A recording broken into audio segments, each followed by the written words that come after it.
ვიდრე ევროკომისიაში დაიწყება უმძიმესი გადაწყვეტილების ამოქმედება, ევროკომისია აფასებს ქართული ოცნების მიერ გაგზავნულ დოკუმენტს.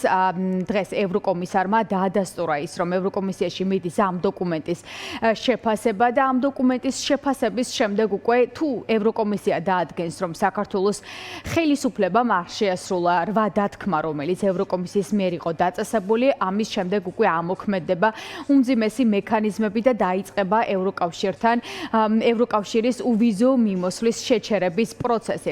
ქართული ოცნება მართლმსაჯულების სისტემას იყენებს როგორც რეპრესიული იარაღი. ეს განცხადება გააკეთა ჟურნალისტის კითხვაზე ევროკომისარმა. ის ამბობს, რომ გასულ კვირას ქართულმა ოცნებამ გადადგა კიდევ ერთი დემოკრატიის საწინააღმდეგო ნაბიჯი, როდესაც არასამთავრობო ორგანიზაციების საბანკო ანგარიშები გაყინა და ევროკომისარმა მოუწოდა ბიძინა ივანიშვილის გუნდს, რომ შეცვალონ ეს გადაწყვეტილება და დაუბრუნდნენ ევროპულ გზას. გარდა ამისა, საინტერესო სტატია გამოაქვეყნა ევროპეისკაია პრავდამ, სადაც საუბარია ევროკავშირის გადაწყვეტილებაზე და საქართველოსთვის უვიზო რეჟიმის შეჩერებასთან დაკავშირებით. ამ სტატიაში პირდაპირ ვკითხულობთ და აქ არის ევროკომისრის ერთ-ერთი ევროკომისრის ინტერვიუ, სადაც ის პირდაპირ ამბობს, რომ ევროკომისია ჯერ კიდევ აძლევს დროს ქართულ ოცნებას, მიმდინარეობს დოკუმენტის შეფასების პროცესი, თუმცა თუ დაინახავენ, რომ გრძელვადიან პერიოდში ოცნება რეკომენდაციების შესრულებას ისევ არ აპირებს, მაშინ უკვე დაიწყება პროცედურა უვიზო რეჟიმის შეჩერებასთან დაკავშირებით. შემიძლია დაგიდასტუროთ, რომ ივლისში კომისიის მიერ გაგზავნილ წერილს ხელისუფლების წარმომადგენლებმა უპასუხეს. ჩვენ ახლა წერილის შეფასების პროცესში ვართ. კომისია ელოდება, რომ ხელისუფლების წარმომადგენლებმა გადადგან კონკრეტული ნაბიჯები, რომ ევროკომისიის რეკომენდაციებს უპასუხონ.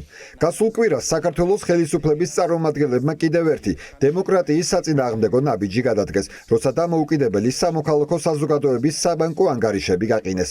ეს არის კიდევ ერთი თავდასხმა ფუნდამენტური უფლებების და მართლმსაჯულების სისტემის რეპრესიულ იარაღად გამოყენებისა.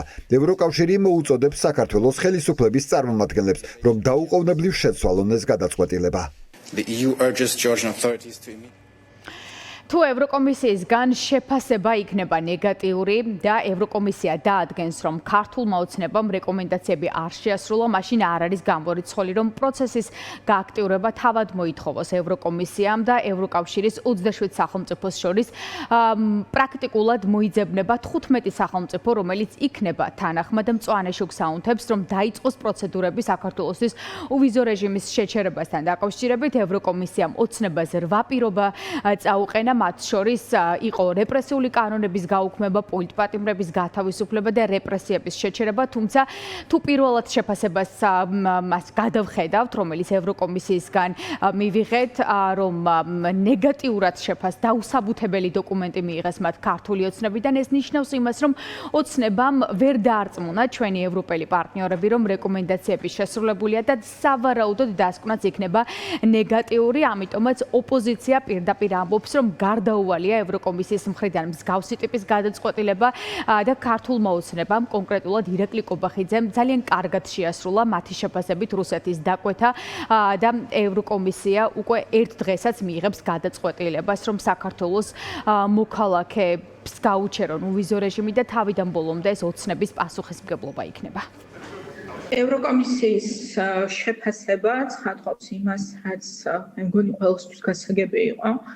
ევროკავშირის მოთხოვნები არათუ არ არის შესრულებული, არამედ დღეს ყველა ნაბიჯი, რომელიც იდგმება მათ შორის არასამთავრობო ორგანიზაციების შევიწროვების მიზნით და ფაქტიურად მათი საქმიანობის შეიძლება ითქვას აკრძალვის მიმართულებით, ეს არის პირდაპირ საწინააღმდეგო ევროკავშირის ყველა რეკომენდაციის და მოთხოვნის. ამიტომ მე დარწმუნებული ვარ, რომ დღეს რუსეთის დავალება არის კობახიძის და ივანიშვილის რეჟიმისთვის, რომ ყველაფერი გაგაცდას, რომ საქართველოს დაკარგოს უვიზო მიმოსვლა, იმიტომ რომ რუსეთისთვის ძალიან დიდი ხანია უკიდურესად გამაღიზიანებელია, რომ ჩვენ საქართველოს მოქალაქეებს შეგვიძლია უვიზოთ ვიმოგზაუროთ ევროკავშირში და როგორც ჩანს, კობახიძე მიზან მიმართულად ასრულებს ამ დავალებას, რომ რაც შეიძლება სწრაფად მოუწიოს ევროკავშირს ამ გადაწყვეტილების მიღება.